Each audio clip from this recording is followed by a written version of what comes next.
Hello everyone, welcome to exam form academy. Exam form academy के आज इस video में हम कवर करेंगे यूपी पुलिस यानी कि उत्तर प्रदेश पुलिस का जो एग्जाम होने जा रहा है उसी से related special GS general knowledge. अगर आप यूपी पुलिस का एग्जाम भरेंगे, अगर आपका यूपी पुलिस का एग्जाम है तो ये वीडियो देखने के बाद आपके 2 से 3 क्वेश्चन इसी वीडियो में से आपके एग्जाम में फंसेंगे, क्योंकि मैंने इस वीडियो में उन सभी क्वेश्चन को कवर किया है जो कि मोस्ट रिपीटेड क्वेश्चन है यूपी पुलिस एग्जाम में। तो चलिए हम वीडियो को देखते हैं।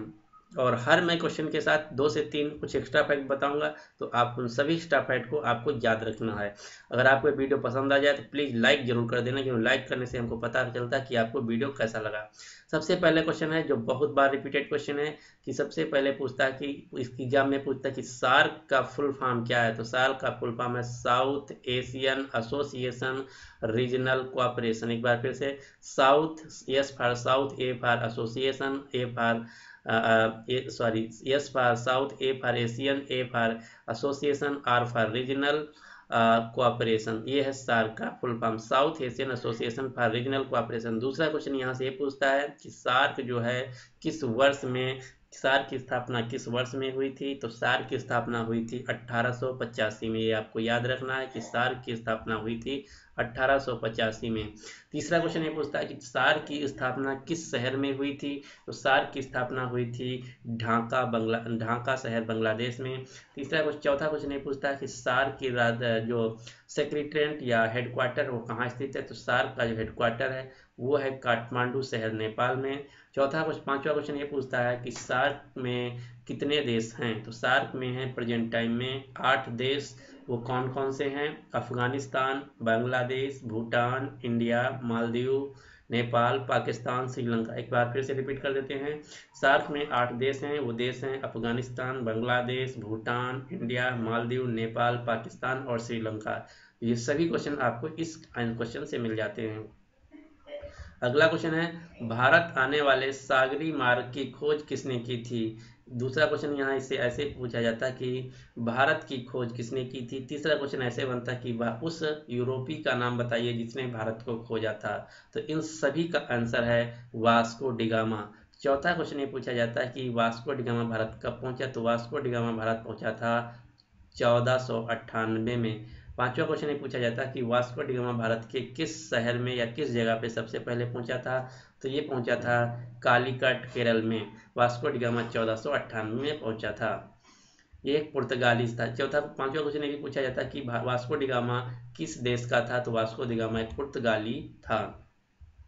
अगला क्वेश्चन, स्वेज नहर के खुलने से किन 2 महाद्वीपों के बीच का मार्ग छोटा हो गया। तो स्वेज नहर जो है 2 कंटिनेंट को जोड़ती है, एक यूरोप से एशिया को, और ये अफ्रीका को। यूरोप से एशिया होते हुए पूर्वी अफ्रीका को जोड़ती है। तो जो स्वेज नहर है इसके बनने से यूरोप से एशिया और पूर्वी अफ्रीका का जो रास्ता है वो छोटा हो गया। दूसरा क्वेश्चन यहाँ से ये पूछा जाता है कि स्वेज नहर किन 2 महासागरों को जोड़ती है। तो स्वेज नहर 2 लाल सागर से भूमध्य सागर को जोड़ती है। चौथा क्वेश्चन ये पूछा जाता है कि स्वेज नहर का जो राष्ट्रीयकरण है या नेशनलाइजेशन कब हुआ था। तो जो स्वेज नहर है इसका नेशनलाइजेशन 1869 में हुआ था। अगला क्वेश्चन, प्रथम विश्व युद्ध कब लड़ा गया था। तो प्रथम विश्व युद्ध लड़ा गया था 1914 से 1918, यानी कि 4 वर्षों में ये लड़ा गया था। अगला क्वेश्चन, सत्य शोधक समाज की स्थापना किसने की थी। तो सत्य शोधक समाज की स्थापना की थी महात्मा ज्योतिबा बाई फुले ने। दूसरा क्वेश्चन यहाँ से भी पूछा जाता है कि आर्य समाज की स्थापना किसने की थी। तो आर्य समाज की स्थापना की थी स्वामी दयानंद सरस्वती ने। चौथा क्वेश्चन ये भी बन सकता है कि ब्रह्म समाज की स्थापना किसने की थी। तो ब्रह्म समाज की स्थापना की थी राजा मोहन राय ने। तो ये सभी क्वेश्चन आपको याद रखने हैं। अगला क्वेश्चन, भारत के राष्ट्रगान जन गण मन के रचयिता कौन है। तो भारत के राष्ट्रगान जन गण मन के रचयिता हैं रविंद्रनाथ टैगोर। रविंद्रनाथ टैगोर भारत के प्रथम और एशिया के प्रथम ऐसे व्यक्ति हैं जिनको साहित्य के क्षेत्र में नोबेल पुरस्कार दिया जा चुका है। तो एग्जाम में क्वेश्चन ऐसे पूछा जाता है, प्रथम भारतीय व्यक्ति जिनको नोबेल पुरस्कार दिया गया है वो कौन है। तो वो है रविन्द्रनाथ टैगोर। ये एग्जाम में ऐसे भी क्वेश्चन पूछा जाता है, प्रथम एशियाई व्यक्ति जिनको साहित्य के क्षेत्र में नोबेल पुरस्कार दिया गया है वो कौन है। रविन्द्रनाथ टैगोर। चौथा क्वेश्चन ये भी पूछा जाता है कि रविन्द्रनाथ टैगोर को किस वर्ष में नोबेल पुरस्कार दिया गया। तो इनको दिया गया था 1913 में। पांचवा क्वेश्चन ये पूछा जाता है कि किस नोबेल पुरस्कार रविन्द्रनाथ टैगोर को किस क्षेत्र में दिया गया था, तो साहित्य के क्षेत्र में। छठा क्वेश्चन ये बनता है यहाँ से कि रविन्द्रनाथ टैगोर को जो नोबेल पुरस्कार दिया गया था इनकी किस पुस्तक के लिए दिया गया था, तो इनकी जो गीतांजलि पुस्तक थी उसके लिए दिया गया था। अगला क्वेश्चन, भारत का महान ज्येष्ठ व्यक्ति जिसको कहते हैं इंग्लिश में great grand old man of India के नाम से किसे जाना जाता है, तो दादा भाई नौरोजी को भारत के grand old man of India के नाम से जाना जाता है। यहाँ से दूसरा क्वेश्चन ये बनता है कि प्रथम भारतीय व्यक्ति जो ब्रिटिश पार्लियामेंट में पहली बार चुन के गए वो कौन है, वो है दादा भाई नौरोजी। अगला क्वेश्चन, सविनय अयोध्या आंदोलन कब प्रारंभ हुआ, तो ये प्रारंभ हुआ मार्च 12 1930 से अप्रैल 6 1930 के बीच चला। सविनय अयोध्या आंदोलन की शुरुआत किसने की थी, तो ये किया था महात्मा गांधी जी ने। अगला क्वेश्चन किस प्रधानमंत्री ने समाजवाद का विचारधारा को आगे बढ़ाया, तो ये जो समाजवाद जो सोशलिज्म की आइडिया है वो बढ़ाया था भारत के प्रथम प्राइम मिनिस्टर पंडित जवाहरलाल नेहरू ने। यहाँ से दूसरा क्वेश्चन ये बनता है कि जो डिस्कवरी ऑफ इंडिया है इसके लेखक कौन है, बहुत बार एग्जाम में पूछा जा चुका है कि भारत की खोज या डिस्कवरी ऑफ इंडिया के राइटर कौन है, तो वो हैं पंडित जवाहरलाल नेहरू। अगला क्वेश्चन, कृष्णा नदी का उद्गम स्थल किसके समीप है, तो कृष्ण नदी का उद्गम स्थल है महाबलेश्वर जो कि महाराष्ट्र के सतारा डिस्ट्रिक्ट में पड़ता है। तो आपको याद रखना कि कृष्णा नदी जो है उसका उद्गम स्थल है महाबलेश्वर महाराष्ट्र। एक नदी का और आपको याद रखना कि यह महाराष्ट्र से निकलती है जो बहुत एग्जाम में पूछा जाता है कि दामोदर नदी कहाँ से निकलती, तो दामोदर नदी निकलती है त्र्यंबकेश्वर नासिक महाराष्ट्र से, जहाँ पे हर 12 वर्ष के बाद कुंभ का मेला लगता है। कुंभ का मेला भारत में 4 जगहों पे लगता है, आपको याद रखना है। हरिद्वार गंगा के किनारे, इलाहाबाद गंगा यमुना संगम पे, मध्य प्रदेश छिप्रा मध्य प्रदेश, उज्जैन छिप्रा नदी के किनारे मध्य प्रदेश, नासिक गोदावरी नदी के किनारे महाराष्ट्र। अगला क्वेश्चन नंबर नेक्स्ट, पृथ्वी 1 घंटे में कितने देशांतर घूम लेती है, ये क्वेश्चन बहुत बार एग्जाम में आ चुका है, ये जियोग्राफी से क्वेश्चन है। तो पृथ्वी 1 घंटे में 15 अंश घूम लेती है। अगला क्वेश्चन ये भी जियोग्राफी से है, चंद्र ग्रहण कब होता है, तो जब पृथ्वी सूर्य और चंद्रमा के बीच आ जाता है। पृथ्वी जो है, ये जो पृथ्वी अर्थ जो है ये सूर्य और चंद्रमा के बीच जब आ जाती है तब चंद्र ग्रहण हो जाता है। ये मान लीजिए पृथ्वी अर्थ है, ये मान लीजिए सूर्य है, ये मान लीजिए मून है। तो जब पृथ्वी अर्थ सूर्य और चंद्रमा के बीच में आ जाती है तब चंद्र ग्रहण होता है। दूसरा पूछा जाता है कि सूर्य ग्रहण कब होता है, तो सूर्य ग्रहण होता है जब चंद्रमा यानी कि मून सूर्य और अर्थ के बीच में, जब चंद्रमा यानी कि मून सूर्य और अर्थ के बीच में आ जाता है तो वहां पे सूर्य ग्रहण होता है। अगला क्वेश्चन, ब्रिटिश शासन द्वारा किन स्थानों के बीच प्रथम रेलवे लाइन शुरू की गई थी, तो ये शुरू की गई थी मुंबई से ठाणे के बीच में। कब शुरू की गई थी, ये शुरू की गई थी 1853 ईस्वी में। तीसरा क्वेश्चन यहाँ से ये बनता है कि जो भारत में रेलवे का जनक या फादर किसे कहा जाता है, तो भारत में रेलवे का जनक या फादर कहा जाता है लॉर्ड डलहौजी को। लॉर्ड डलहौजी के शासनकाल में ही, ब्रिटिश के शासनकाल में ही मुंबई से ठाणे प्रथम रेलवे लाइन शुरू की गई थी। अगला क्वेश्चन, भारत का राष्ट्रीय पशु क्या है, तो भारत का जो राष्ट्रीय पशु है वो है बाघ। यहाँ से अन्य क्वेश्चन ये बन सकता है कि भारत का जो राष्ट्रीय पक्षी वो क्या है, वो है मोर। भारत का राष्ट्रीय खेल क्या है, हाथी।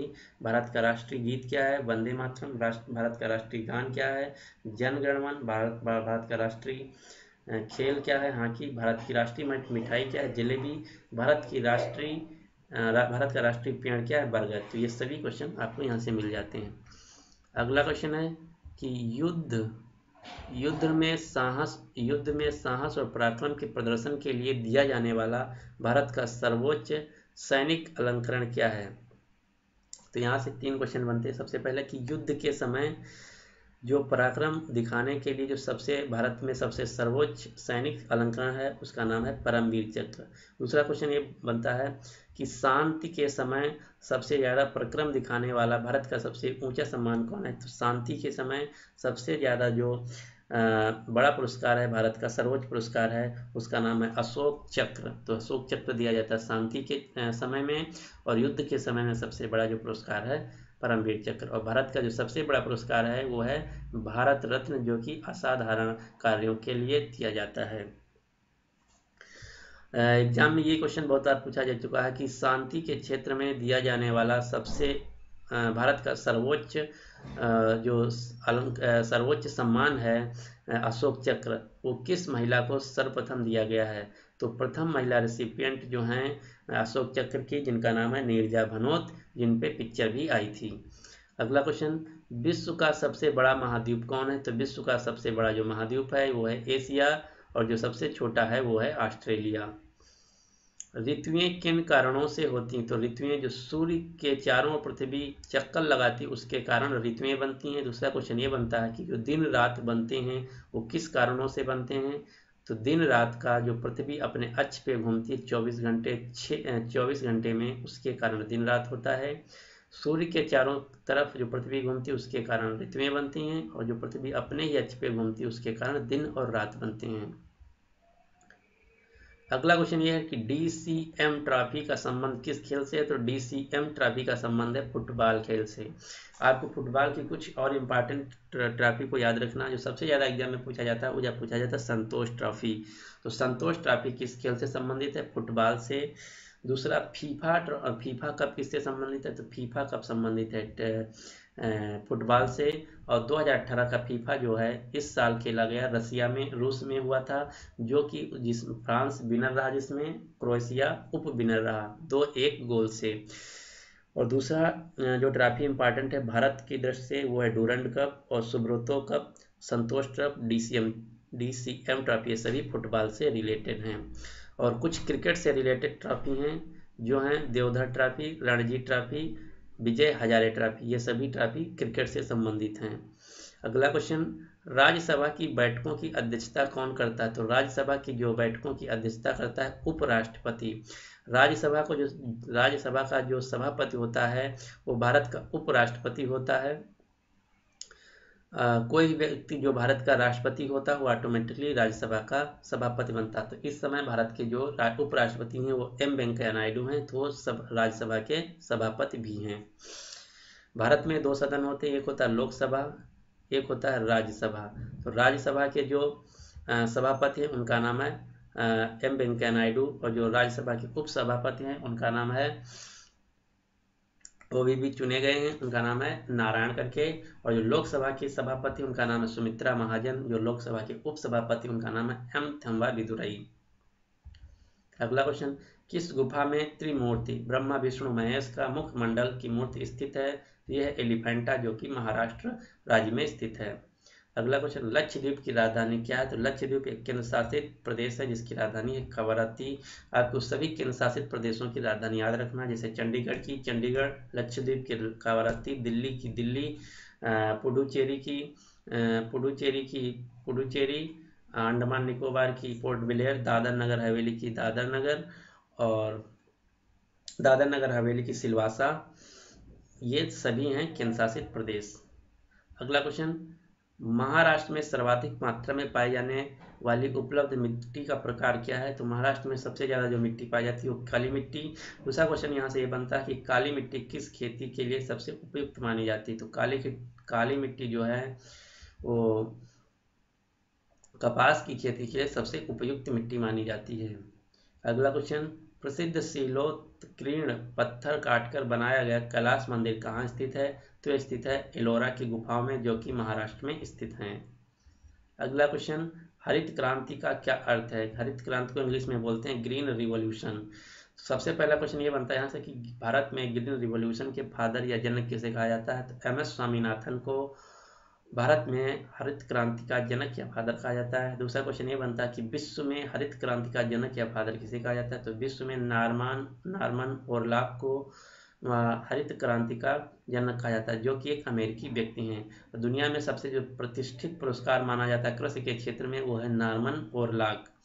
अगला क्वेश्चन, तो हरित क्रांति का क्या अर्थ है? तो हरित क्रांति का अर्थ है कृषि की आधुनिक विधियों के प्रयोग द्वारा प्रति एकड़ फसल की उपज को बढ़ाना। कृषि की आधुनिक विधियों के प्रयोग द्वारा प्रति एकड़ फसल की उपज को बढ़ाना ही हरित क्रांति कहलाता है।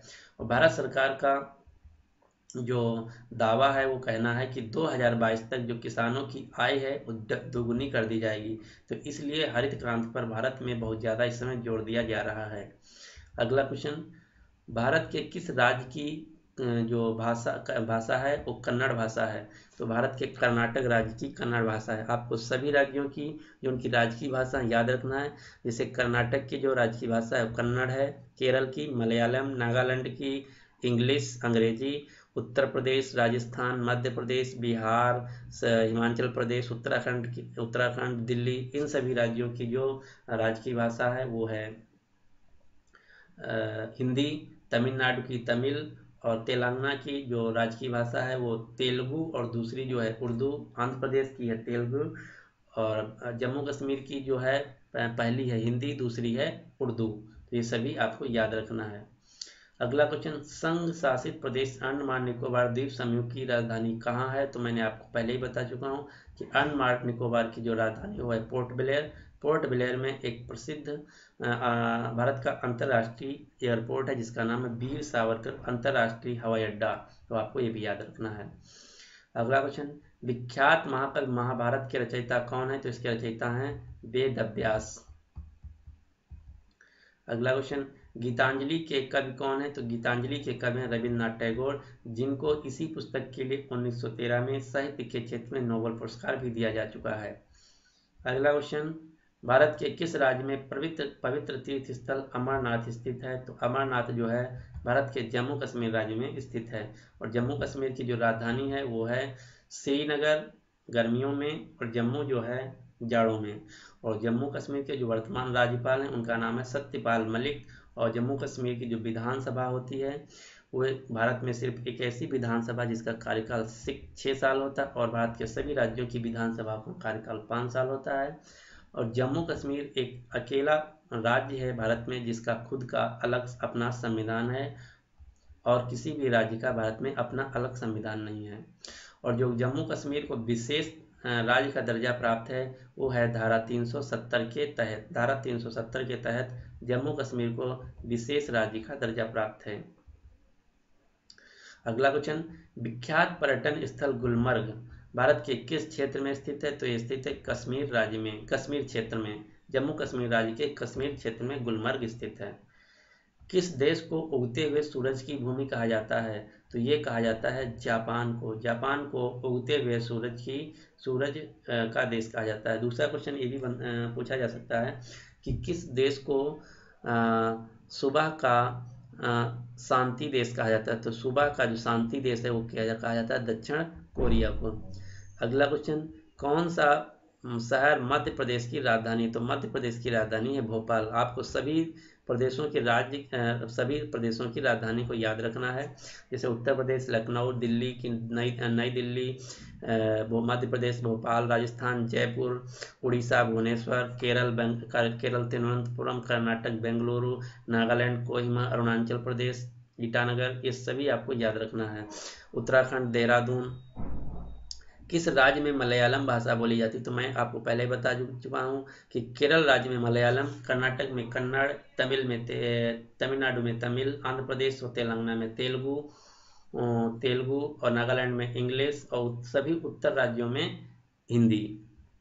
तो ये थे सभी इम्पॉर्टेंट जनरल नॉलेज के क्वेश्चन या जीएस के क्वेश्चन जो आपके यूपी पुलिस एग्जाम में आ सकते हैं। तो उम्मीद करता हूँ कि आपको ये वीडियो पसंद आया होगा। अगर आपको वीडियो पसंद आया तो प्लीज़ लाइक करके जरूर बता दीजिए और अपने दोस्तों के साथ भी जरूर शेयर कीजिए। एक बात और, अगर अभी तक इस चैनल एग्जाम फॉर्म अकेडमी को आप सब्सक्राइब नहीं किए तो आपको नीचे एक रेड बटन दिख रहा होगा इस प्रकार का, उस पर क्लिक करके इस चैनल को सब्सक्राइब कर लीजिए, जिससे कि मैं जब अपना नेक्स्ट वीडियो लाऊंगा तो आपको तुरंत नोटिफिकेशन मिल जाएगा और आपका कोई भी वीडियो मिस नहीं होगा। Thanks for watching and good luck for your exam.